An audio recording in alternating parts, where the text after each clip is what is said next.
I tell you what, Yvette, I have seen you with that milestone method achieve, you know, exceed expectations. So there was one time when you were telling me about there's a group you belong to that had an annual presentation to a high school, and they had maybe three parents, you know, very few parents um, participated.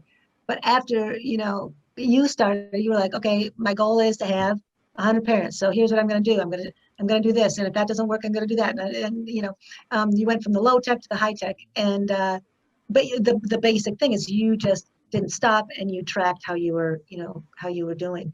It's hard, but it is effective to have that. You know, here's my ultimate goal, and I'm going to chop it up into little achievable milestones. So that's really great. And Estelle, but yeah, thank you for bringing that up, because sometimes when we have a goal, that's so important to realize that sometimes we don't always reach our goal. But rather than giving up, like I could have just said, oh, this event didn't go off that well, let's just never do it again. But no, it's like, okay, that's a learning, it's a teachable moment. What can we do differently? So you may have a goal for yourself and it may not meet the expectation, but if it's something that you really need and it's really important, what can you do to redirect it and think about it to reach that expectation if that's something you want to do? So thank you for bringing that up. And yeah, it's funny.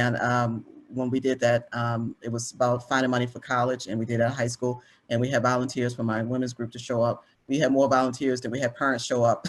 So, you know, but yeah, you don't give up. So you just keep on going. So thank you for bringing that up. Yeah, it's a good point about sometimes we don't always reach our goals, but we don't give up on our goals. If that's something we really want to do, we don't give up.